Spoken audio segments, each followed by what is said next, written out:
Hermanos, ¿cómo andan? Qué bueno que podemos cantar a nuestro Dios, que Él es digno. Vamos a terminar hoy el capítulo 2 del estudio de Efesios que estamos haciendo. Podemos ir abriendo nuestras Biblias ahí.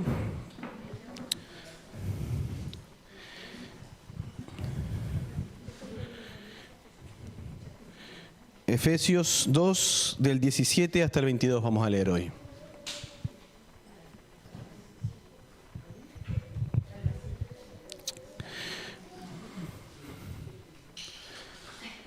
Leemos: y vino y anunció paz a ustedes que estaban lejos, y paz a los que estaban cerca, porque por medio de Cristo los unos y los otros tenemos nuestra entrada al Padre en un mismo espíritu. Así pues, ustedes ya no son extraños ni extranjeros, sino que son conciudadanos de los santos y son de la familia de Dios.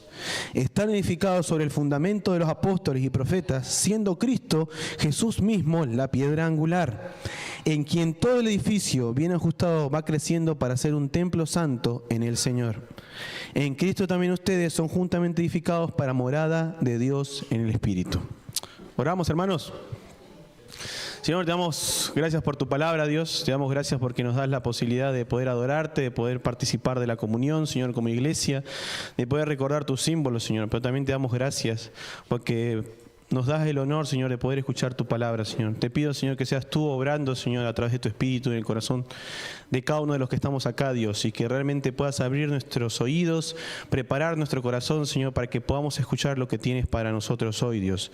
Ayúdanos, Señor, a poder ser oidores atentos, Señor, y luego poder ser hacedores proactivos, Señor, y poder obedecer con compasión tu palabra, Señor. Ayúdanos, Señor, a poder presentarnos delante de ti con total confianza, Señor. No por nuestros méritos, Señor, sino por los méritos de Cristo, Señor. Gracias por este día. Bendice, Señor, lo que queda de reunión. En el nombre de Jesús. Amén. Bueno, no sé si recuerdan lo que estuvimos viendo el domingo pasado.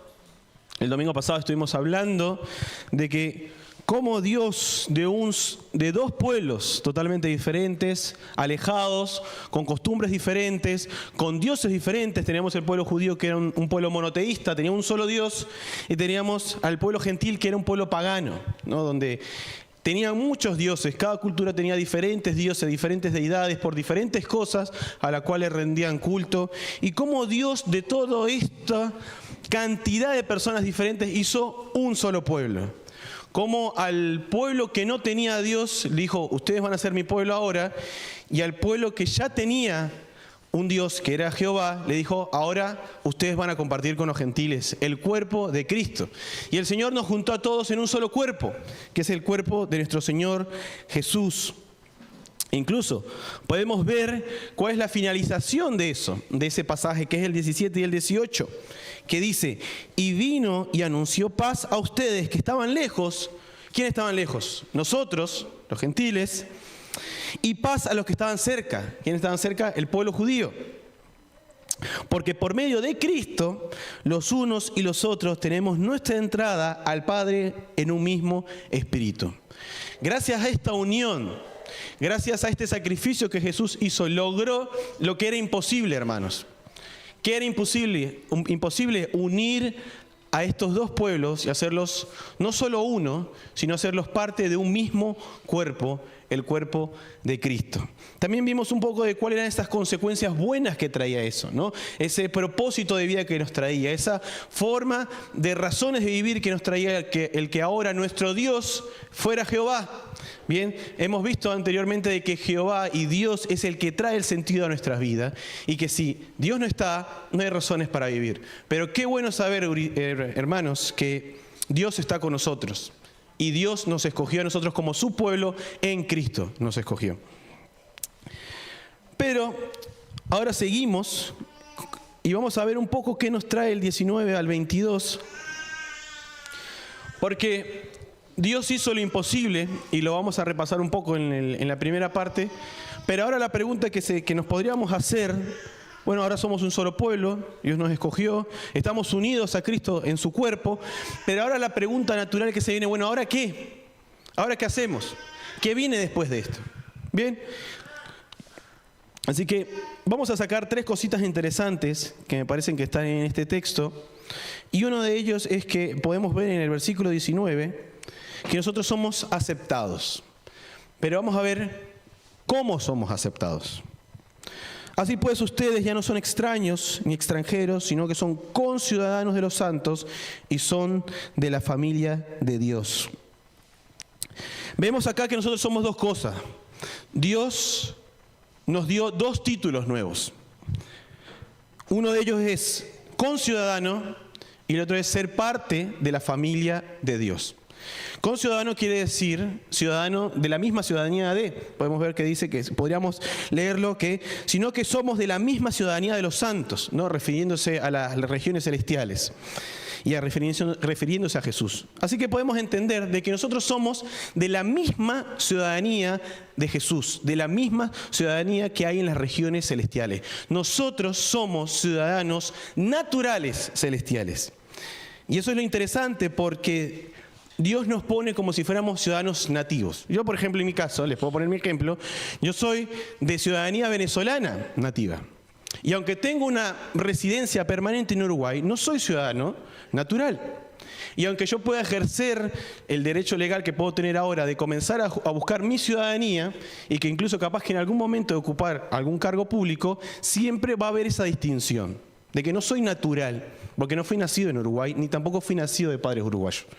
Pero vamos a ver que dentro de este gran misterio que Dios reveló, que es su iglesia, de este misterio que fue revelado a través de Cristo, no solo Dios nos hace ciudadanos, sino que nos hace ciudadanos nativos. Como si nunca hubiéramos estado afuera, Dios nos hace de su misma nacionalidad. Ahora, es importante también saber qué es lo que representaba la ciudadanía en ese tiempo, ¿no? Sabemos que la ciudadanía ahora es algo importante. Yo conozco mucha gente que anda ahí viendo en su genealogía, buscando un tatarabuelo que fuera italiano, o un tatarabuelo que fuera francés, o alemán, o gringo, de Estados Unidos, para decir, tengo linaje de ahí. Y la mayoría de la gente se aprovecha de eso para, tratar de sacar algún papel importante. Pero actualmente la nacionalidad, aunque lo queramos negar, tiene algo de importancia subjetiva en nuestro mundo. Pero en esa época tenía más importancia que la que tiene ahora. La nacionalidad en ese momento y la ciudadanía te daba un respaldo político del imperio del cual tú eras ciudadano. Y algo interesante que podemos ver ahí en Hechos 22 rápidamente, no tienen que ir, lo voy a leer yo. Muestra un escenario que me llamó mucha atención, que demuestra lo importante que era la ciudadanía en ese momento y lo importante que era para Pablo. Él estaba consciente de lo importante que era la ciudadanía en ese momento. Y lo podemos ver ahí en Hechos 22, que dice lo siguiente: la multitud lo oyó, ¿a quién? A Pablo, hasta que dijo esto. Entonces alzaron sus voces y dijeron: quita de la tierra a ese hombre, no se le debe permitir que viva. Como ellos vociferaban y arrojaban sus mantos y echaban polvo al aire, el comandante ordenó que llevaran a Pablo al cuartel, diciendo que debía ser sometido a azotes para saber la razón por qué la gente gritaban contra él de aquella manera. Cuando lo estiraron con correas, Pablo dijo al centurión que estaba allí: ¿le es lícito azotar a un ciudadano romano sin haberle hecho juicio? Al oír esto, el centurión fue al comandante y le avisó: ¿qué vas a hacer? Porque este hombre es ciudadano romano. Vino el comandante a Pablo y le dijo: dime, ¿eres ciudadano romano? Y él contestó: sí. Y el comandante respondió: yo adquirí esta ciudadanía por una gran cantidad de dinero. Pero Pablo responde: pero yo soy ciudadano romano de nacimiento, le dijo. Entonces los que iban a someterlo a azotes al instante lo soltaron. También el comandante tuvo temor cuando supo que Pablo era ciudadano romano y porque lo había atado en cadenas. O sea, para que veamos un poco la dimensión de lo que significaba para Pablo en ese contexto, ¿qué era la ciudadanía? ¿No? En ese momento él dice ahí que él era ciudadano de nacimiento. Y es interesante porque el comandante dice: yo obtení esta nacionalidad con mucho dinero, ¿no? Tuvo que comprarla, tuvo que hacer todo el proceso legal para obtenerla. Pero Pablo era de nacimiento era romano. Y eso enseguida ya trajo como que, ¿qué hicimos? Pero volviendo al texto, es interesante que Dios dice de que nosotros ya no somos extranjeros, de que ya nosotros no somos de otra nación, sino que somos ciudadanos nativos de las regiones celestiales, hermano. Y eso significa, hermanos, de que nosotros no tenemos el respaldo de un estado político. no tenemos el respaldo de un país poderoso y en ese momento no tenemos el respaldo del Imperio Romano, sino que tenemos el respaldo de la misma nación de Dios. Ahora, toda ciudadanía trae sus derechos y sus deberes. Uno como ciudadano, por lo general, tiene derecho a la propiedad, tiene derecho a la vida, a la libertad de expresión, entre otras cosas, dependiendo del país. Y también dependiendo de la nación, también podemos tener diferentes deberes. El deber, por lo general, más común entre todas las naciones, es el deber al voto, ¿no? Nosotros debemos votar, debemos ejercer nuestro deber a votar. Es una obligación. El derecho sería algo que se recibe, el derecho, ¿no? Yo tengo el derecho a recibir este beneficio y el deber es una obligación que yo debo ejercer. Esta nacionalidad celestial que tenemos, hermanos, trae sus derechos y trae sus deberes también, como toda nacionalidad. Y el derecho que me parece más destacable de esta nueva ciudadanía, hermanos, que nosotros tenemos, es que poder acercarnos ante el trono del Rey por medio de nuestro sacerdote Jesucristo. Este cambio de nacionalidad que tuvimos nos trae a nosotros el honor de presentarnos ante un Rey misericordioso, ante un Rey amoroso. Nos da la oportunidad de poder entrar cómodamente y tranquilamente, no por nuestros méritos, hermanos, no por sus méritos. Porque si este Rey viera lo que yo soy, si Él se fijara en lo que yo soy, yo no podría entrar ahí. Yo no pudiera estar en esa presencia. No estamos hablando de un rey común y corriente, hermanos. No estamos hablando del presidente de los Estados Unidos. No estamos hablando del César. Estamos hablando del creador del universo. El creador de todo lo que existe. El que gobierna sobre las regiones celestiales y gobierna sobre todas las cosas. El cual Él creó este universo para que se cumpliera su voluntad y Él se llevara la gloria de eso. Delante de ese rey, hermanos, tenemos la posibilidad de entrar tranquilamente por medio del sacrificio de Jesucristo. Pero no solamente tenemos este enorme derecho, este enorme privilegio, sino que tenemos un deber también. Y el deber es de expandir ese reino. Nuestro deber, hermanos, en esta tierra es no apegarnos a las ciudadanías terrenales, sino mantener como principal ciudadanía nuestra ciudadanía celestial y expandir el reino de Dios. Cumplir la gran comisión, predicar el evangelio, porque lo bueno de este reino, hermanos, es que no tienen los problemas que muchos de esos países, entre comillas, importantes tienen, donde tienes que hacer todo un trámite, todo un papeleo, años de estar en el país, entrevistas, incluso pagar dinero. Este reino tiene una entrada libre a todo aquel que quiera aceptar a su rey, que es Cristo. Pero algo importante también, hermanos, que sigue diciendo el pasaje, que además de que nos hace ciudadanos, no solo nos hace ciudadanos. La gracia de Dios no se limitó en hacernos parte de su pueblo especial, en que seamos simples ciudadanos de esta ciudad santa. Dios nos hace parte de su familia. Podemos ver de que Él dice de que somos conciudadanos de los santos y somos de la misma familia de Dios. Somos de la familia de Dios, hermano. Y es interesante porque al igual que lo que pasa con la ciudadanía, que es un ciudadano nativo, esta familia significa relativo sanguíneo. Relativo sanguíneo. Dios nos hace como si fuéramos hijos naturales de Él. ¿No es loquísimo eso? Porque, hermano, si hay alguien que puede estar totalmente alejado de los genes de Dios, soy yo. Alguien que puede estar totalmente alejado de la naturaleza de Dios, soy yo. Pecador, infiel, duro muy poco tiempo en esta tierra, pero soy hijo legítimo de un Dios eterno, fiel, misericordioso, amoroso, paciente e infinidad de atributos. Y Él me otorga el derecho de ser su hijo legítimo. Es algo que me vuela la cabeza, hermanos. El Señor va mucho más profundo y decide que seamos sus hijos. No que disfrutemos a las afueras del palacio real, sino que comamos con Él y disfrutemos de su compañía todos los días hasta el fin del mundo. Dios tranquilamente se pudo haber quedado con haberme hecho ciudadano. Y yo hubiera estado más que feliz. Creo que todos hubiéramos estado más que feliz, que me sacó del reino de las tinieblas y me puso en el reino de la luz. Y ahora puedo disfrutar de los beneficios de ese reino, de un reino bueno, de un rey que gobierna con justicia, un rey que se preocupa por sus ciudadanos. Hubiera sido perfecto. Pero lo loco de Dios, hermanos, es que Dios siempre va más allá. Dios sobrepasa todo expectativa humana. Y Él no se conforma con hacerme ciudadano de su santa ciudad, sino que Él decide, vos vas a ser mi hijo y vas a estar en mi casa. Y eso me recuerda mucho a la historia de Mefiboset, el último descendiente de la casa de Saúl, aquel que persiguió a David, aquel que trató de matarlo varias veces. Pero David se acordó de un pacto que hizo con Jonatán, el hijo de Saúl, y dijo, voy a buscar al último que quede de la casa de Saúl, de este rey que me persiguió, que buscó mi muerte, que hizo todo lo posible para amargarme la vida, que estuve 10 años siendo perseguido. Yo voy a buscar el último descendiente de su casa, que no se lo merece, pero lo voy a restituir y va a comer conmigo. No sé si han visto la historia de Mefiboset, pero véanla, es muy loca, es increíble. Bueno, mejor dicho, es creíble, porque Dios lo hizo, pero para mí es increíble. Es muy difícil de creer, pero Dios lo hace, hermanos. Y Dios no se vale y se justifica en mi falta de fe para creer en lo que Él puede hacer, sino Él simplemente lo hace y ya. Vamos ahí a Gálatas 4, hay un pasaje muy conocido.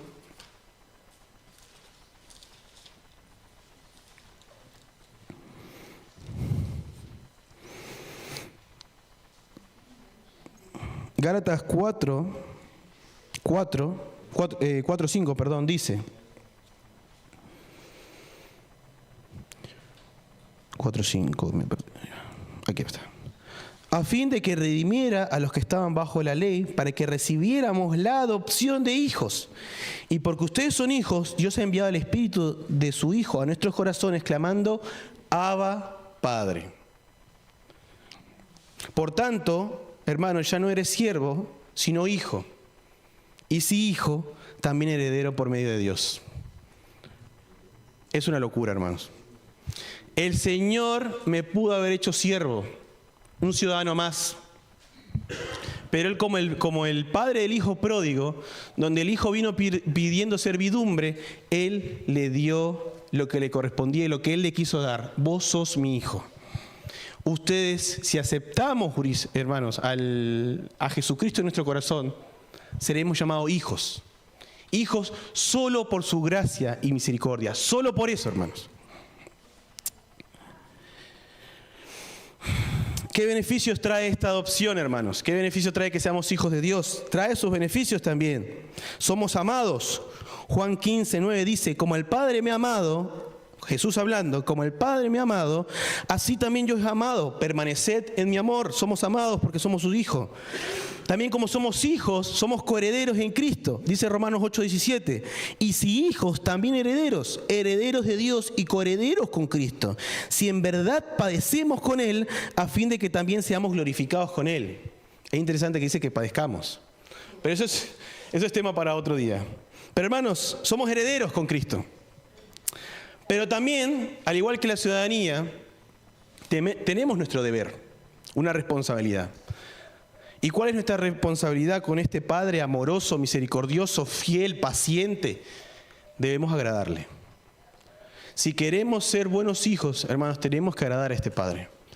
¿Y qué nos queda después de todo lo que Él nos ha dado más que simplemente agradarle? ¿Qué podemos hacer con nuestra vida? ¿Qué más podemos desear que simplemente agradar al Dios que lo dio todo, que dio a su Hijo? Ese Hijo perfecto que estaba en su gloria, vino a este mundo imperfecto, sufrió, lavó los pies de sus discípulos, se entregó hasta la muerte más horrenda, fue torturado, fue escupido, fue blasfemado. Ese Dios es al que debemos servir. No debemos servir y darle lealtad eterna a un presidente que está ahí, a cualquiera que sea, que no ha hecho nada por nosotros realmente. Tenemos que servirle a un Dios que lo hizo todo por nosotros, hermanos. Y si eso no nos mueve, a servir y agradarle, busquemos ayuda de Dios. Busquemos la ayuda del Espíritu Santo. Otra cosa que podemos ver en este pasaje, volviendo a Efesios 20 dice, están edificados sobre el fundamento de los apóstoles y profetas, siendo Cristo Jesús mismo la piedra angular. Dios no solamente hace un pueblo nuevo, una de estas dos naciones totalmente diferentes. No solamente nos hace ciudadanos de esta nueva nación, Y además de eso, nos hace sus hijos naturales, sino que además de eso nos fundamenta, hermanos. Él no nos deja solo en este mundo, no nos deja a la deriva, no nos deja a nuestra suerte, no nos deja para que nosotros averigüemos cómo tenemos que agradar a este Dios. Eso es lo bueno de Dios, porque Dios no es un padre tóxico, donde debemos adivinar qué es lo que hay que hacer para agradarle. Él lo deja clarito, clarito deja qué hay que hacer para agradarle. Pero es muy importante saber, hermanos, que si descuidamos nuestro fundamento, estamos en peligro de derrumbe. A Pablo le encantan las analogías. Hace analogías con el ejército, con el deporte, y acá está haciendo una analogía, una comparación con la construcción. Vemos que Jesucristo es la piedra angular. En otros momentos también se habla de que Él es el cimiento.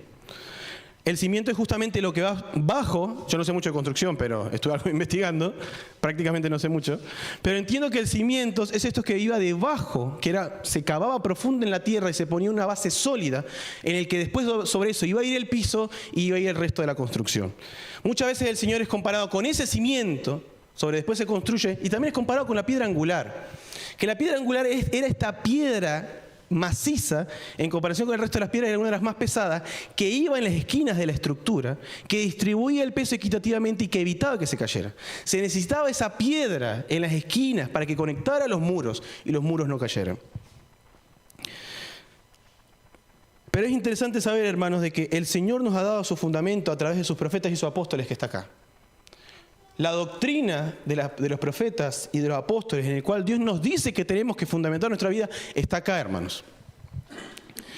Y hay que recordar de que es interesante saber de que la Biblia es el libro más vendido de la historia de la humanidad. Es el libro más traducido. Hay países en los que en toda casa hay un libro de la Biblia. Pero si en esa casa la Biblia está en un cajón, o si en nuestra casa la Biblia está en un cajón, no tiene ningún poder. Porque por sí sola es solo papel, no tiene nada. Si yo la dejo ahí en mi cuarto esperando que, no sé, que ocurra algo mágico, no va a pasar. Lo que tiene poder de la Biblia es lo que está escrito en ella, lo que ella nos enseña. Ahora, ¿de qué nos sirve este fundamento? Nos podemos preguntar. ¿De qué sirve este fundamento que Dios nos dio? Hay varias cosas para las que sirve, porque sirve mucho. Primero sirve para crecimiento. Podríamos ver en 1 Pedro 2:2, decíad como niños recién nacidos la leche pura de la palabra, para que por ella crezcáis para salvación. Debemos anhelar, como un niño, como estos niños que están acá, los chiquitos, que los padres saben cómo se ponen cuando tienen hambre, y creo que nosotros sabemos cuando un bebé tiene hambre, cómo llora, cómo grita, cómo expresa su necesidad. Así tenemos que ser nosotros, hermanos, con su palabra. La debemos anhelar así, a ese punto, al punto de la muerte. Porque, ¿por qué el niño emite ese sonido, esa energía para demostrar? Porque un bebé en su condición, si no come durante algunas horas, puede morir. No es la misma resistencia que tenemos nosotros como adultos a la falta de comida que lo que tiene un bebé, lo que tiene un niño recién nacido.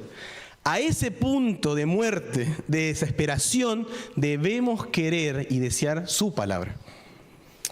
Pero hay algo interesante que dice en Hebreos 5, donde el autor reprende a sus lectores, porque en Hebreos 5, del 1 al 10, habla de algo muy importante que es el sacerdocio de Cristo, y hace su comparación con Melquisedec, este personaje que aparece en Abraham, y lo importante que es él para entender el sacerdocio y el reinado de Cristo.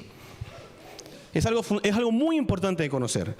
Pero de repente, eso lo viene hablando en 10 versículos, y el autor hace un corte en el 11 e introduce otro tema interesante.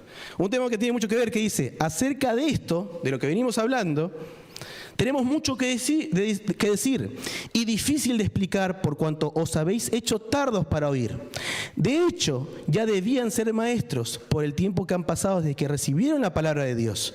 Pero se han vuelto tan torpes para comprender las cosas celestiales que necesitan que alguien les enseñe de nuevo los primeros principios de la palabra de Dios, como si fueran niños de pecho. En efecto, se han hecho como personas que solo pueden tomar leche, incapaces de asimilar el alimento sólido. Y todo aquel que se alimenta solo de leche es inepto para entender la enseñanza de la justicia, porque es como un niño de pecho. Y luego el 6 comienza, avancemos a la madurez. Yo cuando leí esto, Pablo me está llamando inepto. Porque es así, hermanos. Si nosotros descuidamos su palabra, somos un inepto. Somos alguien que no puede hacer nada. O que lo que hace es muy probable que las cosas salgan mal. Por eso necesitamos su palabra para crecimiento.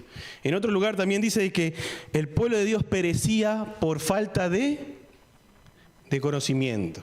¿Conocimiento de qué? ¿Del fútbol? ¿Conocimiento de películas, de videojuegos, de series, de novelas, de política? No. Falta de conocimiento de su palabra, de su ley. No seamos como ese pueblo, hermanos. También sirve para firmeza. Efesios 4:14 dice, para que ya no seamos niños fluctuantes, llevados por doquiera de viento de doctrina, por artimañas y astucia de los hombres que para engañar inventan sectas.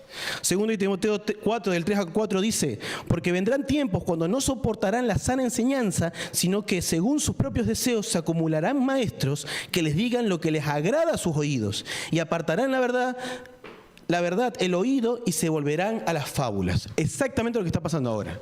La gente le encanta escuchar lo que quiere escuchar. A mí me encanta escuchar lo que me gusta escuchar. ¿Ustedes creen que a mí me gusta que venga a leer la Biblia y que me digan inepto? Ir a Romanos y que me digan inútil, que todos somos inútiles porque todos nos apartamos de Dios. Ver mi inutilidad, ver mi pecado en la palabra, no agrada, no es lindo, pero es necesario, hermanos.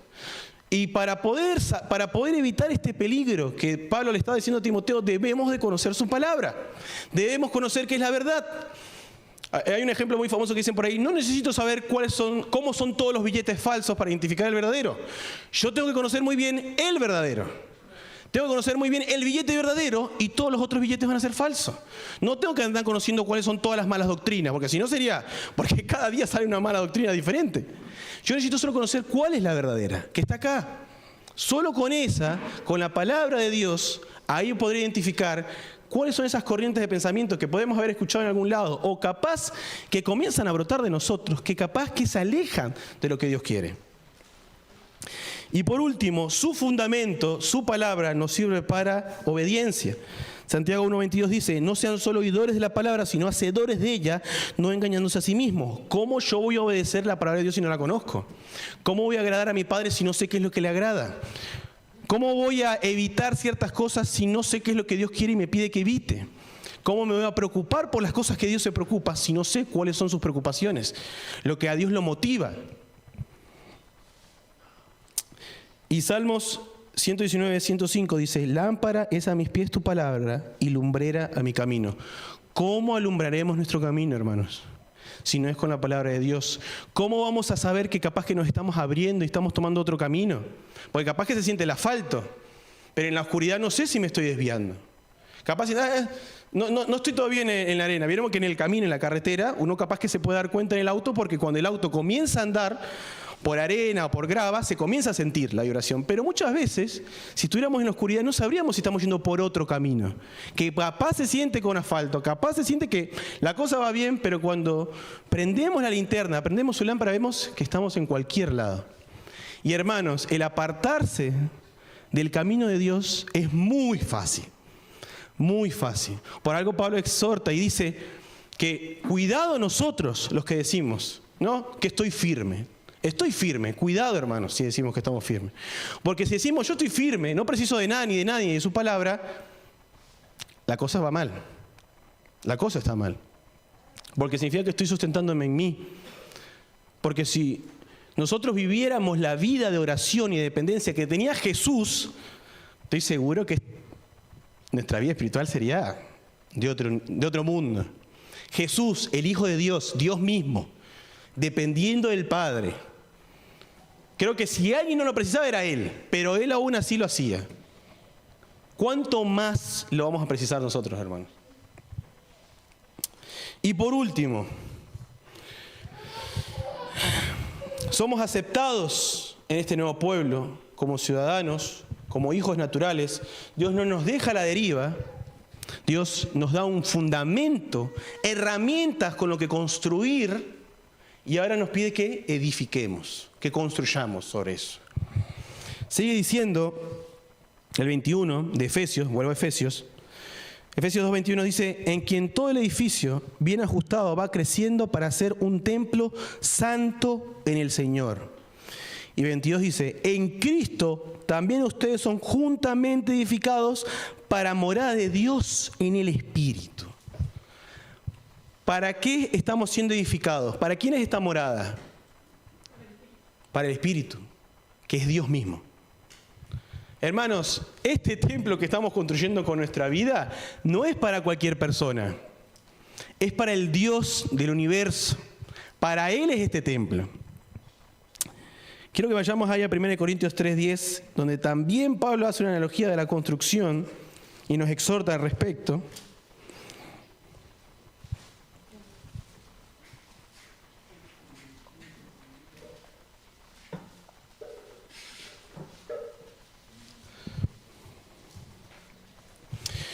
Primero Corintios 3:10 dice, y me encanta el subtítulo que le pusieron, Jesucristo único cimiento, dice, conforme a la gracia de Dios que me fue dada, yo como sabio arquitecto puse el fundamento y otro edifica sobre él. Pero cada uno tenga cuidado cómo edifica encima. Pues nadie puede poner otro fundamento que el que ya está puesto, el cual es Jesucristo. Ahora bien, si sobre este fundamento alguien edifica con oro, plata, piedras preciosas, madera, heno, paja, la obra de cada uno será evidente, porque el día la dará a conocer, pues con fuego será revelada. El fuego mismo probará la calidad de la obra de cada uno. Si permanece la obra de alguien que ha edificado sobre el fundamento, recibirá recompensa.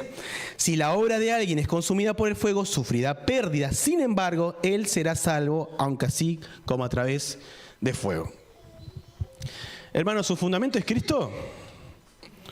Usted ya decidió que la simiente de su vida, que en lo que su vida se iba a apoyar era la roca. Porque si no lo hizo, como dije antes, usted está en peligro de que su edificación se caiga y perder todo lo que invirtió en su vida. Está en riesgo de que cuando su contrato en esta tierra se acabe, como arquitecto, como constructor de su vida, cuando ese contrato se acabe y Dios lo llame y usted no tiene a Cristo como ese cimiento, usted perderá todo. Porque la gente, aunque tenga mucho en esta tierra, al infierno se va sin nada, sin importar cuánto hayan hecho en esta tierra. Entonces, hermanos, el primer desafío de esta mañana es, ¿Cristo es mi fundamento? ¿Yo acepté a Cristo como mi Salvador? Si no lo hice, busque el fundamento, búsquelo. Porque el fundamento, hermanos, no es la iglesia. La iglesia está fundamentada en Cristo. El que le va a dar solidez a nuestra vida, propósitos, razones para vivir, en el cual vamos a conseguir unas buenas bases, donde vamos a poder construir sobre eso, sin temor a que se caiga, sin temor a que se derribe, es solamente en Cristo, hermanos. Pero en este mundo está lleno de personas que construyen sobre la arena, lleno de personas que construyen sobre la arena.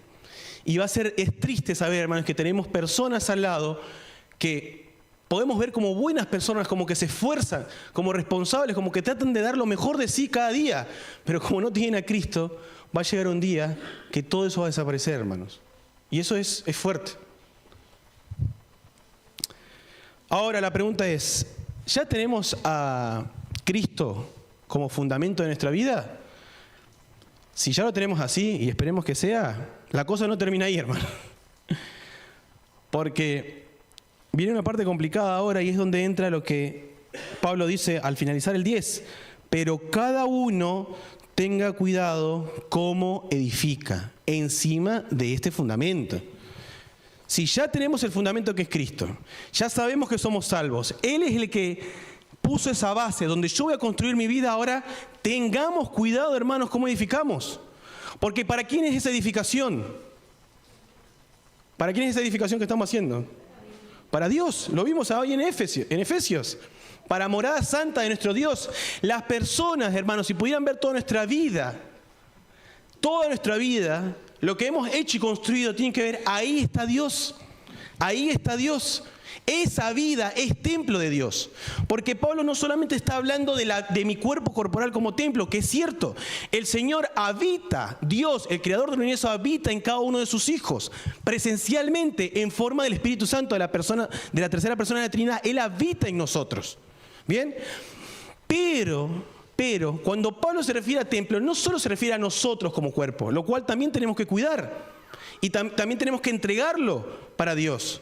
Sino que está hablando de nuestra construcción en la vida. Un templo atemporal. Un templo que no está en un lugar. Un templo que es toda nuestra vida, es el templo. Y por eso Él exhorta, cuidado con qué materiales estamos construyendo ese templo, hermanos. Y no voy a entrar en, ¿qué significa que sea de oro, de plata? Específicamente no quiero entrar en eso, sino para ir terminando. Les quiero preguntar, si nosotros estamos construyendo un templo para mí, en el que va a habitar Dios, en el que va a tener un cuartito lindo, un buen cuartito para Dios, o yo estoy construyendo un templo para Dios en el que yo voy a habitar. ¿Me explico la diferencia?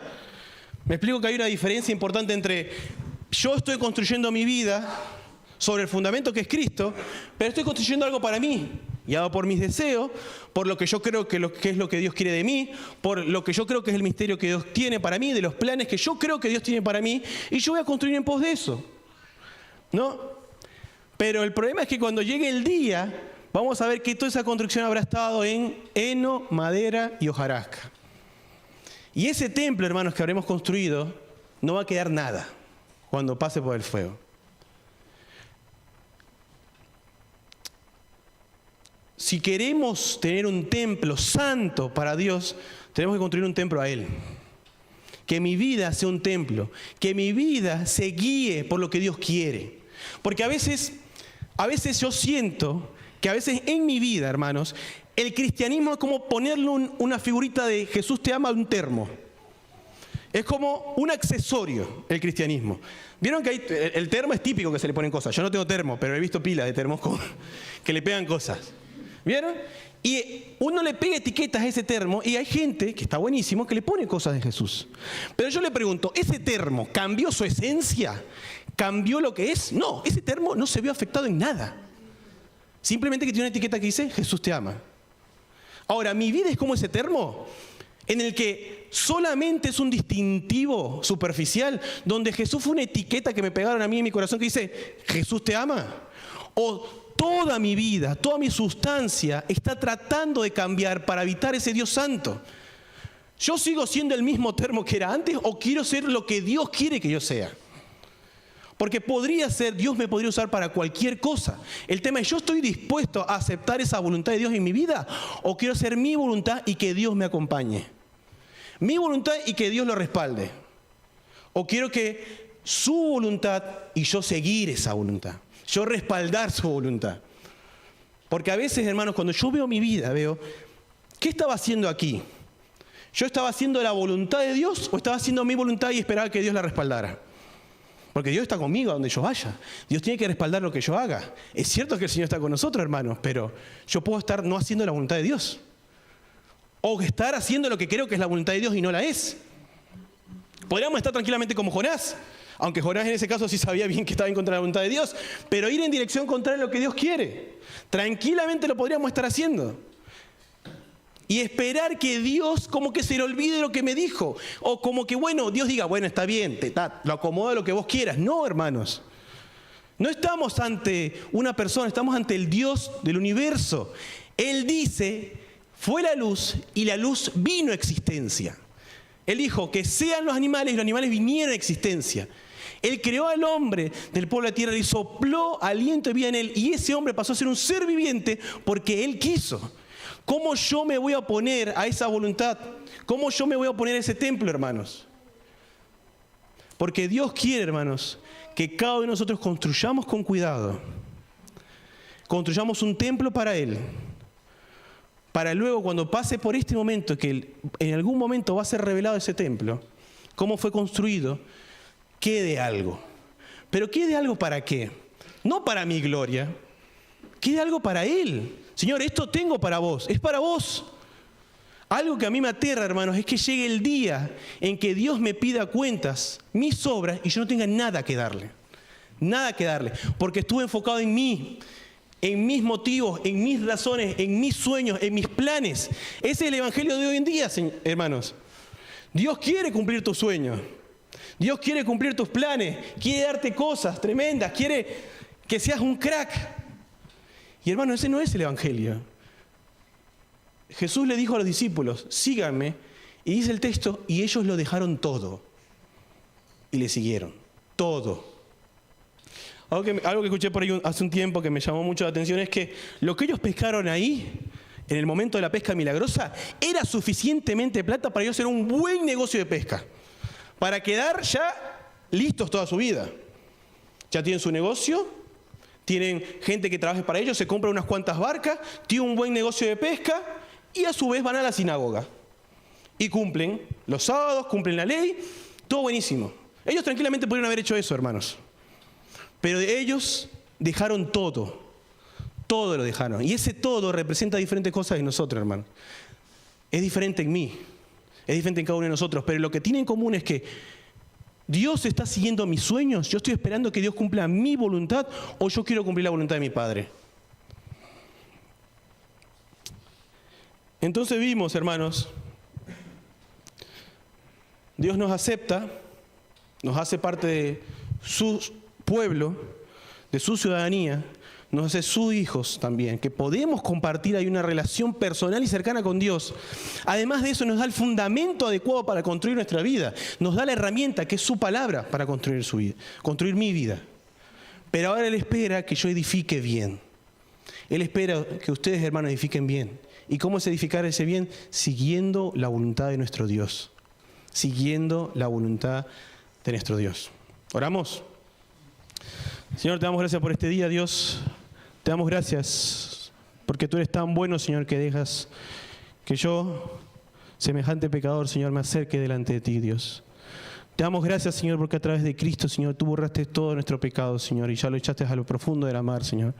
Te damos gracias porque tú nos aceptas como hijos que podemos clamar, Abba Padre, Señor. Que podemos clamar ese nombre cercano hacia ti, Señor, que podemos tener esta relación, Señor, de sentarnos a la mesa contigo, de poder disfrutar de una comunión diaria contigo, Dios. Te doy gracias, Señor, porque me haces ciudadano de tu reino, Señor, a pesar de que no lo merezco. Te doy gracias, Señor, porque tú has dado el fundamento que es Cristo, Señor, y porque nos has dado, Señor, la palabra para poder construir nuestra vida, Dios. Te damos gracias porque nuestra vida no está en la nada, porque no estamos a la deriva, Señor. Tenemos tu guía de tu palabra y de tu Espíritu Santo, Dios. Pero te pido, Señor, el día de hoy, que cada uno de los que estamos acá, Señor, podamos construir un templo que te agrade, Señor, con nuestras vidas. Que podamos usar los materiales adecuados, Señor, los motivos adecuados, las razones adecuadas para construir ese templo santo en el que va a habitar el Dios infinito, Dios. Te pido, Señor, de que mi vida entera, Señor, sea un templo de alabanza para ti, Dios. Y que pueda darte, Señor, después de que mis obras pasen por el fuego, tenga algo para darte, Señor. Ayúdanos que podamos presentarnos de ti, no nos presentemos con las manos vacías, Dios, sino de que podamos dejar, Señor, a tu Espíritu obrar en nosotros para poder darte algo, Señor, de lo que hicimos con nuestra vida, Dios. Ayúdanos no a seguir nuestros sueños y nuestros planes y esperar que tú los acompañes, sino seguir tu voluntad, Señor, acompañar tu voluntad. Gracias por el día de hoy, Dios. Ayúdanos a poder ir en paz, llegar bien a nuestras casas y poder pensar esto, Señor, que hemos hablado, Señor, durante la semana. En el nombre de Jesús. Amén.